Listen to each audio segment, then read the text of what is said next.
दोस्तों नमस्कार। आज की चर्चा चुनाव पर, चाय पर नहीं।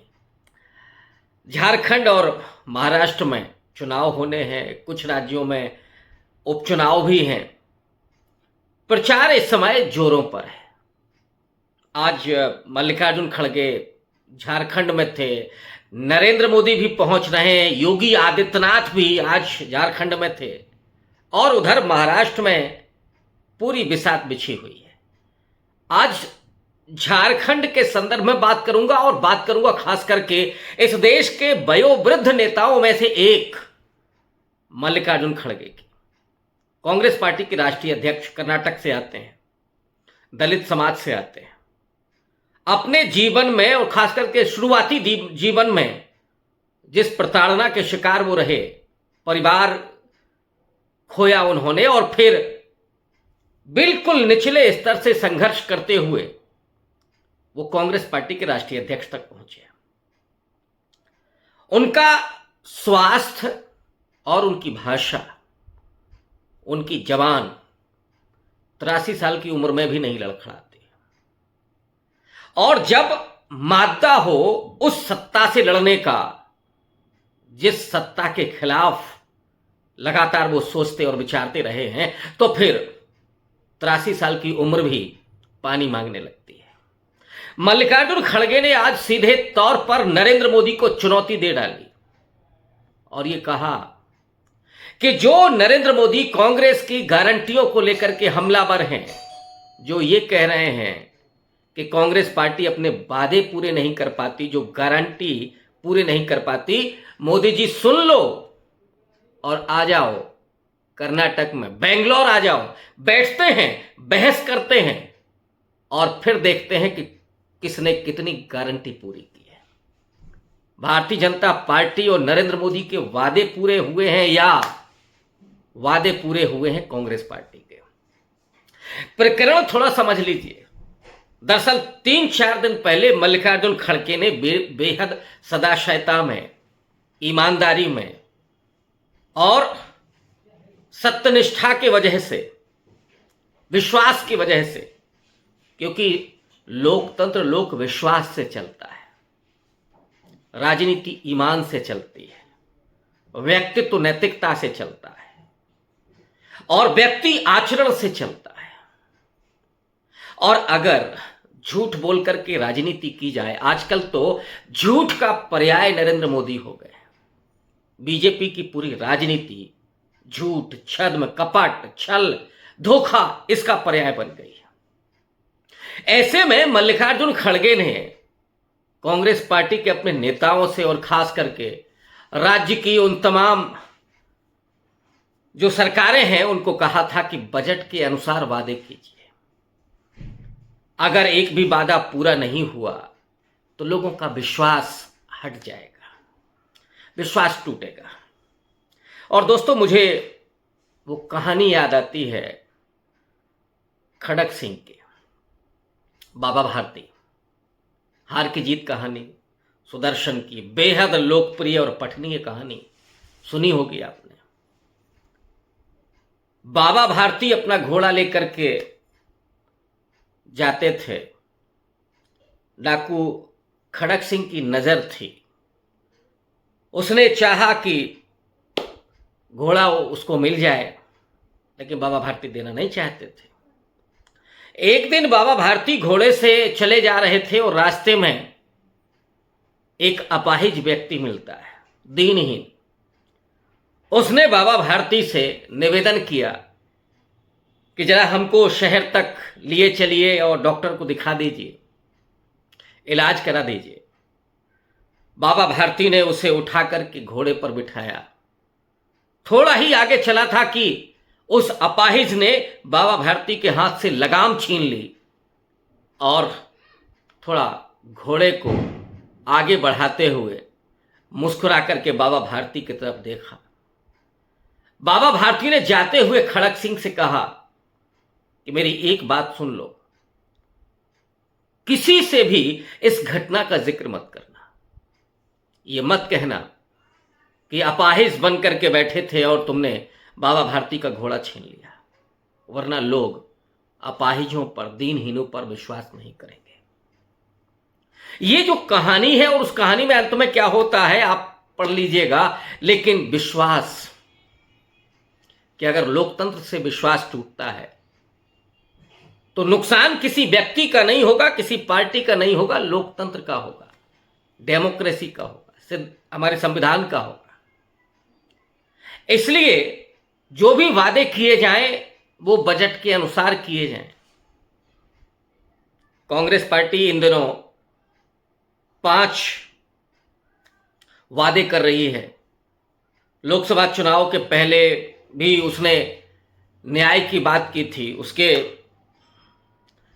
वादे थे। लेकिन जब यह बात खड़गे जी ने कही कि उसके अनुसार बनना चाहिए, मोदी जी को लगा कि मिल गया हमको यूरेका वाला, कांग्रेस को घेरने का बढ़िया मौका मिल गया। और उन्होंने एक साथ 5 ट्वीट कर डाले, कांग्रेस को घेरा कि ये वादे नहीं पूरे कर सकते, ये झूठे हैं। मल्लिकार्जुन खड़गे ने जो जवाब दिया था कि मोदी जी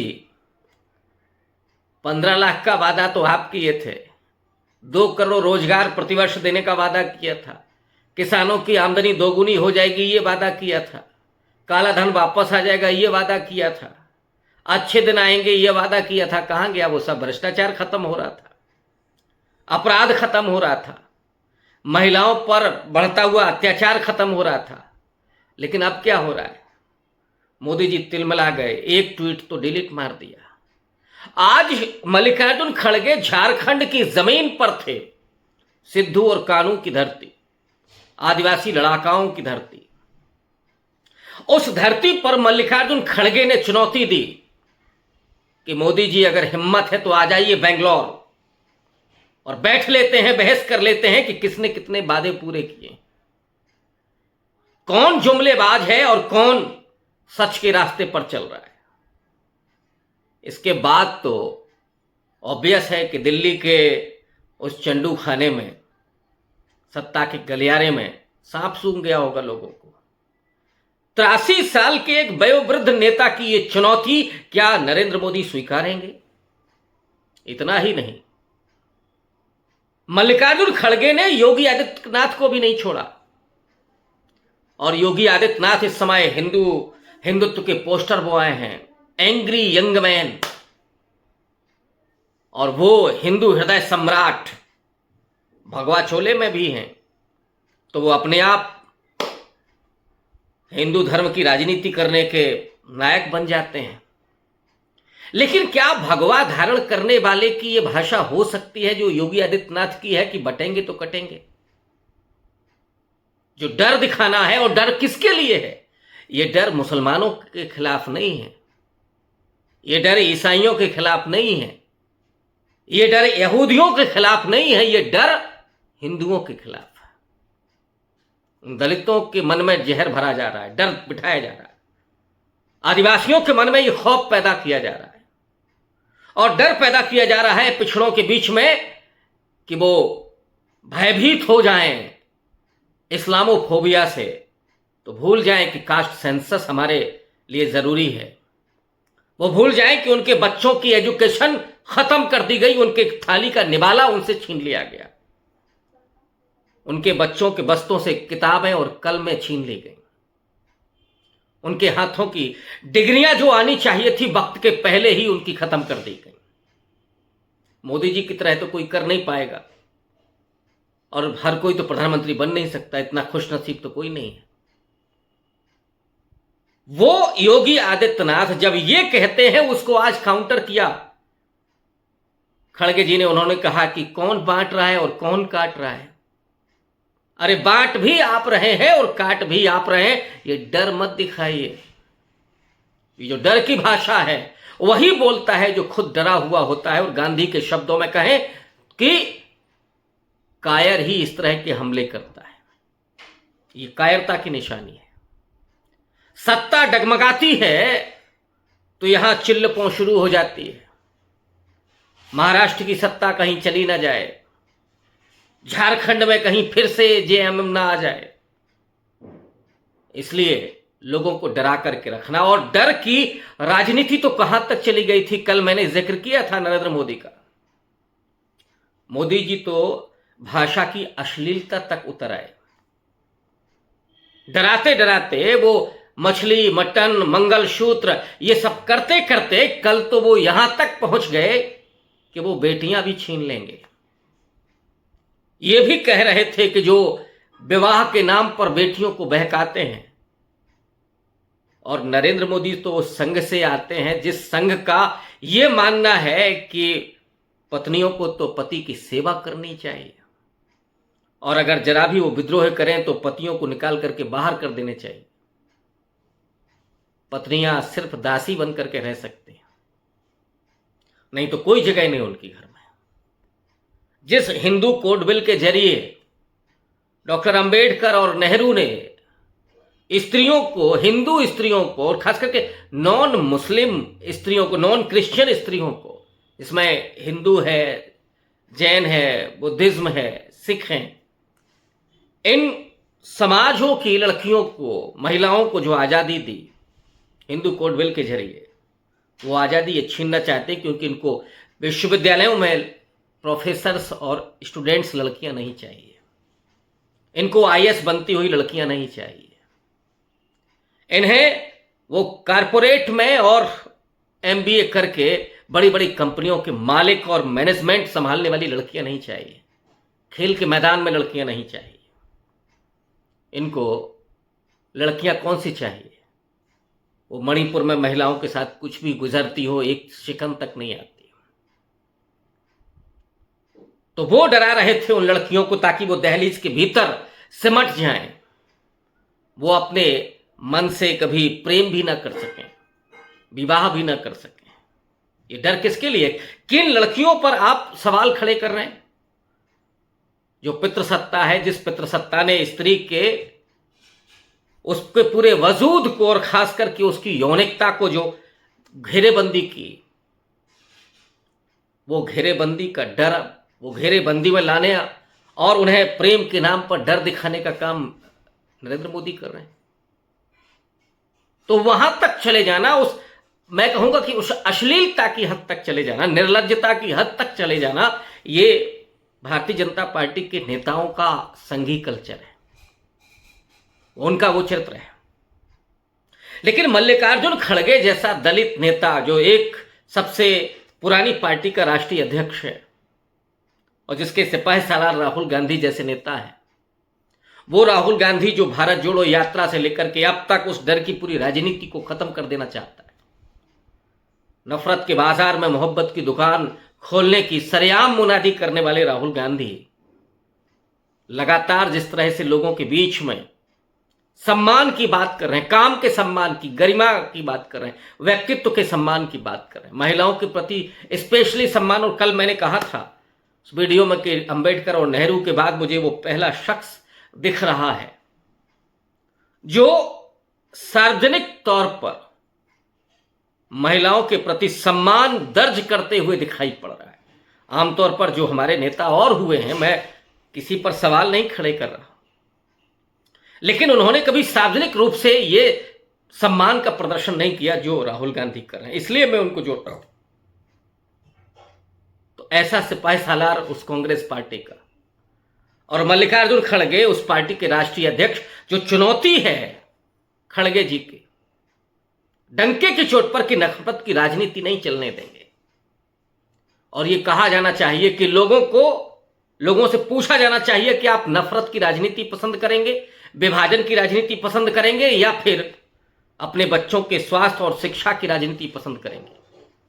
नौकरियों के लिए राजनीति होनी चाहिए या लोगों को गुलाम बनाने की राजनीति होनी चाहिए। जो शब्द का इस्तेमाल किया मल्लिकार्जुन खड़गे ने, और उस अनुभव से यह शब्द निकल करके आ रहा है कि ये जो संघी माइंडसेट है, जो नरेंद्र मोदी है, वो दरअसल इन कमजोर तबकों को गुलाम बनाना चाहते हैं उस मनुस्मृति के माइंडसेट के जरिए।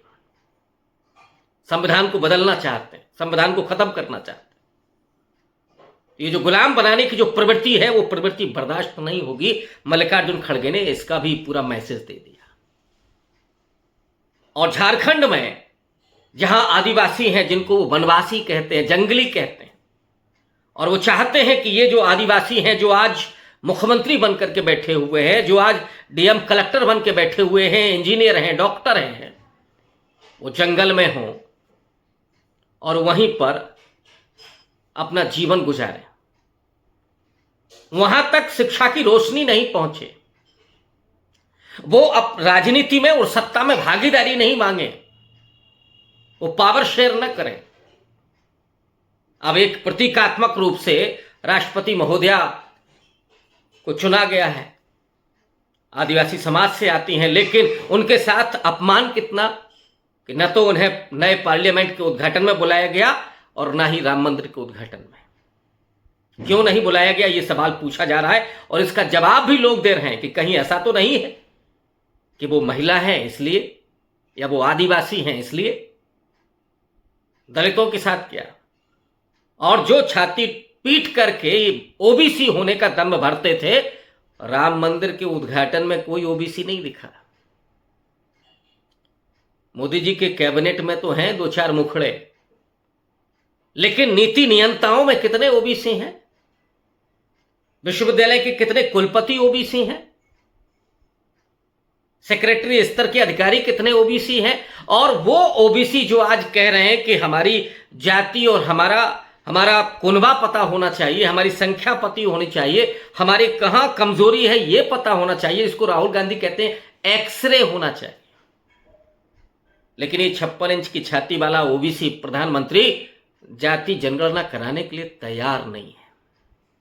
इनको वो उस ओबीसी चाहिए जो शूद्र होता था, और मोदी जी कोई ओबीसी नहीं है। मोदी जी की जाति ओबीसी में तब आती है जब खुद मोदी जी मुख्यमंत्री होते हैं गुजरात के। ये जो चीट करना है लोगों से, मोदी जी तो जादूगर हैं, जहां पहुंच जाएंगे वहां नाता उनका रहता है। आर्मी वालों से बात करेंगे तो आर्मी में मैं जाना चाहता था। मोदी जी तो जिस जिले में होंगे वहां से रिलेशन अपना जोड़ लेते हैं, जिस समुदाय के बीच में होंगे वहां जोड़ लेंगे। लेकिन अब ये पोल खुल चुकी है, और अब नरेंद्र मोदी के किसी भी बात पर कोई भरोसा नहीं। मन की बात भी नहीं लोग सुन रहे, उनके अपने लोग नहीं सुन रहे। और जिस देश का प्रधानमंत्री इतना अलोकप्रिय हो गया हो, और इसीलिए वो व्यक्ति महिलाओं को डराने का काम कर रहा हो, दलितों, आदिवासियों, पिछड़ों को डराने का काम कर रहा हो, विभाजनकारी एजेंडा चला रहा हो, उसके लिए जरूरत होती है मल्लिकार्जुन खड़गे जैसा व्यक्ति सामने खड़ा हो।